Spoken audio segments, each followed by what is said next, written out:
Hello, fiendlings, how the hell are ya? We're here, finally at the last episode. So, did you enjoy this trip down Amnesia Lane? I think a lot of writers cringe at their first book, and Closet Treats certainly fits that description, although it's mainly because of my lack of experience as a professional writer. It was, though, the novel that gave me the confidence to write something like The Black. Between Tattoo and Closet Treats, I introduced several characters that you will see again. Tony, Dewhurst, Jackson, and even Nigel from Tattoo will ultimately make some appearances in books that are far more than walk-on roles. Stay tuned for that. If you enjoyed Closet Treats, I suggest you check out my novel Gare's Inferno, since it has some of the same characters, and I also suggest Daemons of Garaka, particularly if you're looking for some information on Reggie. Also, if you want to keep up to date with the latest podcast information about upcoming titles, book giveaways, and the like, please consider signing up for my mailing list. Links are in the show notes. Thank you again for listening, and hope you'll stick around for the next book. Be safe, have a great week, and we'll talk again next time. Here's the finale of Closet Treats. Epilogue. The bench of seats was empty, except for Alan and a deputy sheriff. Alan took a sip from the water bottle one of the nurses had given him. He didn't want it, but she told him to keep drinking it. He readjusted the blanket. He still felt cold. The same nurse that had given him the water had said something to him about shock, but he barely remembered the words. Everything was numb. The sheriff had had to knock his door down to get him out of his room. By the time they reached him, his voice had departed, leaving his throat raw and every breath an experience in pain. One of the men dressed in the blue uniforms had tried to cover his eyes as they brought him downstairs, whispers of air still trying to make sound past his tortured and ripped vocal cords. But he had seen. Alan took another sip and shivered. Deputy Sheriff Wallace turned to look at him, his dark mustache jumping at the ends in a soft smile. "You okay, son?" the man asked. It took every ounce of effort to nod. His neck hurt. His chest felt as though a huge weight had been placed atop it for hours on end. But the drain, the exhaustion, had left him feeling dull and dazed. He took a shuddering breath and let loose a silent sob. He couldn't even make that noise anymore. Daddy. He'd seen Daddy lying prone on the hallway floor, blood covering his face. Two men in white hovered over him, one whispering in his ear while the other pulled a syringe from a black bag. A red hole where Daddy's right eye used to be seeped blood down his face, joining the red rivulets streaming from his nose. Daddy's left eye had seen him, though. Daddy's left eye had blinked at him, and the corners of his mouth had twitched. "Daddy," Alan tried to whisper, but the words came out as a hiss of air. "Son?" Wallace asked. Alan turned toward him, but looked past him. The man didn't seem to be real. This nearly empty lobby, the muted words over the intercom, the occasional nurse passing by in the hallway, none of it was real. He was back in his room. He was back in his room while the thing outside smashed its way in, its fangs drooling blood onto the white door. "Alan?" Wallace's voice reached through the memory, and Alan jumped with a start. He focused his eyes on the deputies. "You gotta stay awake, buddy." The sheriff raised himself from his seat on the bench and moved 2 places over. He lowered his bulk onto the seat next to Alan's. "Okay?" "Can't sleep," Alan tried to say. His voice came out in a small, dusty croak. "Right," the deputy said. The man leaned in toward him. "You cold, kid?" The blanket was doing little to warm him. Alan nodded. The deputy smiled at him. "I'll get you another blanket," he said. He shook his finger at Alan. "You stay here, kid, okay?" Alan said nothing, only nodded. Wallace sat up and left the small lobby and toward the nurse's station just outside. Alan watched him go. People wandered by the opening, some staring inside to see just a lone little boy sitting, a lost expression on his face. Alan didn't meet their eyes. He couldn't. The white hallway wall was his door that crumbled against the thing's battering fists. "Kid!" A large meaty hand snapped its fingers beneath his nose. "Hey, kid, wake up. Wallace's voice growled. Alan looked up into the man's pale face. The deputy's eyes were frantic. Alan blinked at him. Alan? He was in a bed. The room's lights were low. A woman in red scrubs stood next to the bed. She held his hand, her index finger tapping against the V between his thumb and forefinger. He blinked at her. Alan, you back? How? Alan tried to say, but nothing came out. He coughed, his throat screaming with the pain. Shh, honey, the nurse said. She was shorter than Mommy, her red hair tied up in a bun. She smiled at him. Do you know where you are? Alan shook his head, and then nodded. Are you at home? Alan shook his head and felt a tear squeeze from his eye. The smile on her face dimmed. Are you in the hospital? Alan blinked at her and then nodded. Yes, she said, trying to recapture her smile. Good. I'm going to get the doctor, she whispered. Stay with me, okay? Alan squeezed her hand twice. I'll be right back. She turned from him and walked out of the room. Alan's eyes hurt. They felt as though someone had filled them with dirt. He rubbed at them. He scrunched his eyes closed and then opened them. Sheriff Wallace appeared in the doorway. The man sighed with relief and waved to Alan. Alan didn't return the gesture. The doorway cleared again.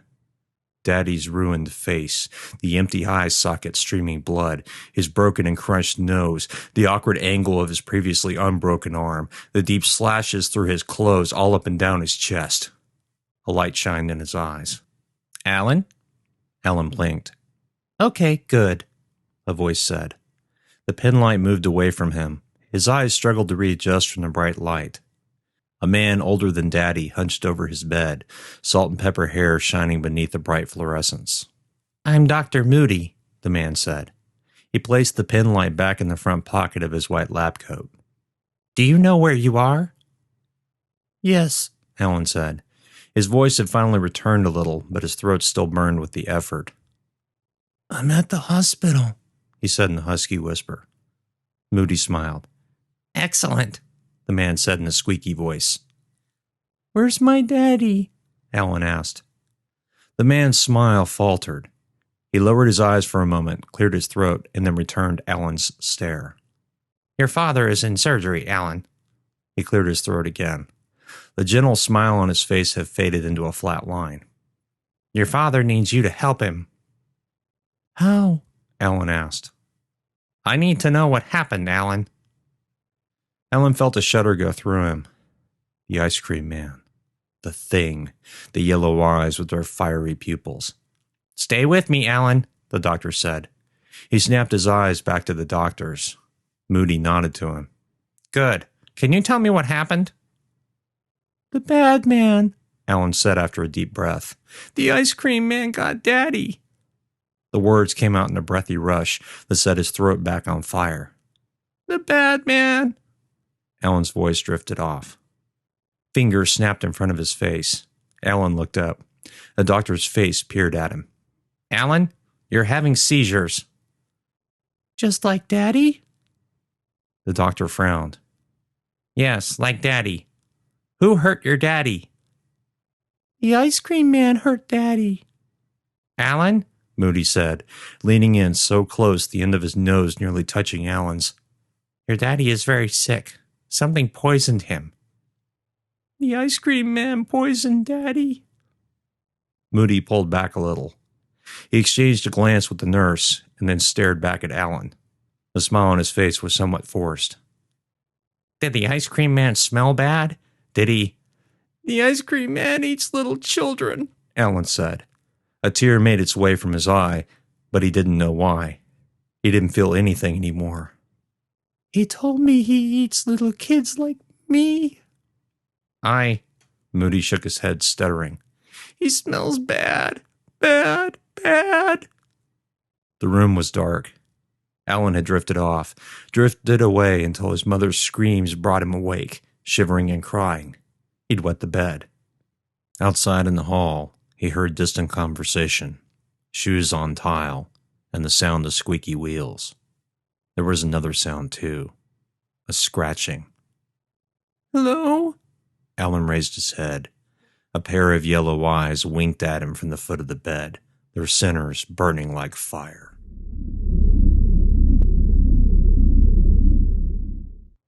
The man, George, walked behind Alan down the hallway. The floor felt pliable, as though he were walking on a deep shag rug instead of tile. Since he started taking the pills, every footstep felt like that. George was a nice man. Big man. George always smiled at him, always asked him how he was doing. Alan thought George was a lot like Daddy. Before. "Here we go, Alan," George said and placed a hand on Alan's shoulder. Alan stopped and turned as George opened the door. A table sat in the middle of the room. Alan smiled. "Tony," he whispered. "Hey, kid," Tony said, waving. Alan walked as fast as he dared on the flexible floor and sat in the chair across from Tony. "We're good, George," Tony said. A door closed behind them. "And how are you doing today?" Tony asked, his smile wide and friendly. "Doing good," Alan said. "I've been playing chess with George." "Have you been beating him?" Alan looked over his left shoulder and then his right, as if checking to see if anyone was listening. He leaned in across the table and whispered, "I think he lets me win." Tony chuckled. "Uh-huh. That's okay, Alan. One day," he whispered, "he won't need to." Alan leaned back in the plastic chair and kicked his feet beneath the table. "I'm here to ask you a couple of questions." "Okay," Alan said. "You still seizing?" Alan shrugged. "Sometimes. George told me that George said that I should stare at the clock when I feel bad and see if a lot of time passes." "And does it?" "Sometimes. I think about a minute or so is the longest." Tony nodded. He wrote something down in his large notebook. "Good. That's real good, Alan. That means we're getting close with the drugs." "Can I see my daddy soon?" Tony's pen stopped in mid-scratch. He looked up from the notebook, his smile dampened. "We're going to talk about that in a minute, okay? I need to ask you some more questions first. All right?" Alan frowned. He knew the answer would be no or not yet. It always was. Tony had a tough time hiding his feelings from Alan.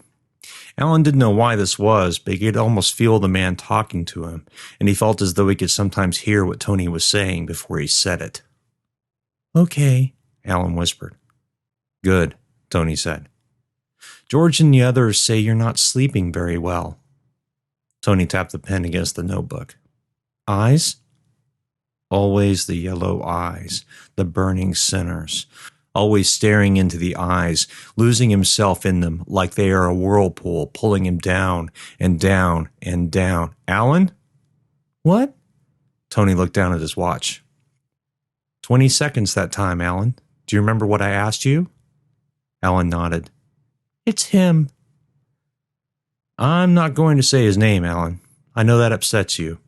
So he still comes at night?" Alan nodded. "But all you see are the eyes." Alan nodded again, watching Tony's smile flatten into a thin line. "Until we get seizing under control, there are lots of things we can't talk about." "Can we talk about my daddy now?" Alan asked. "Sure," Tony said, and dropped his pen to the notebook. He folded his hands into a tent, elbows on the table, and rested his head atop them. "Your daddy's doing better, Alan. Much better." "He is?" "Yes," Tony said. Alan frowned. "You're lying to me," he whispered. Tony's eyes widened. "Why do you say that?" Alan stomped his left foot. "Your feet, Tony. When you say things that make you uncomfortable, you tap your left foot." The man laughed, shaking his head. "You are too damn bright, Alan. I'll give you that." Alan's face remained impassive. Tony's laugh disappeared. "Okay, Alan." He brought his arms back in and rested his hands on the table's edge. "Your dad's health has improved. He's no longer sick." "He's not? You promise?" Tony nodded. Alan frowned. Tony was telling him the truth. He knew that much, but Tony was definitely holding something back. Then why can't I see him? The doctors fixed him up, Alan. His ribs, lungs, all that's okay. Last of the poison is gone too. Alan knew Daddy had been very sick. The ice cream man had done something to him. Blood poisoning was what Tony had called it. Alan didn't know what that was, only that Daddy had almost died. How long have I been here? Alan asked. Tony shrugged. 3 weeks, I think. About that, anyway. How many more before I can see Daddy? Sucking in a breath of air and then exhaling slowly, Tony looked down at the table. Alan, He stopped speaking and then looked up. Tony cocked his head slightly. I haven't seen your dad yet. Tony swallowed. I'm going to see him today, though, right after this. If he's better, I'll take you. You just said he's better, Alan said. Tony thrummed his fingers on the table. Alan watched them in fascination. Daddy had done something similar to that. I said his body's better, Alan, but he's not talking to anyone. Alan blinked. But he'll talk to me. The flat expression on Tony's face turned into a soft smile.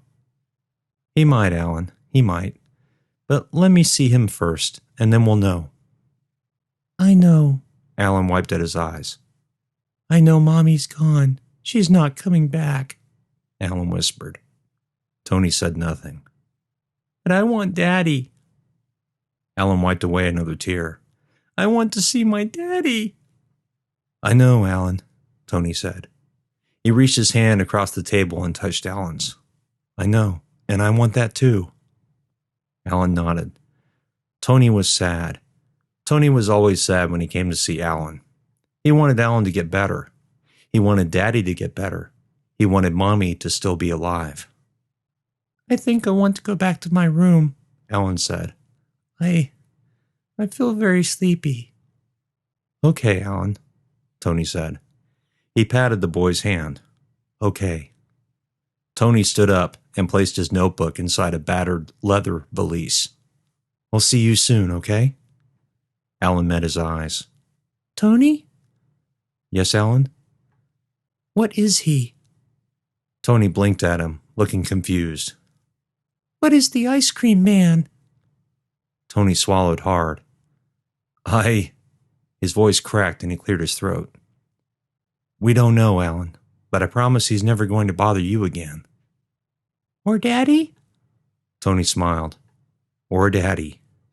Alan frowned. What's wrong, Alan? Alan pointed down at Tony's left foot. It was tapping.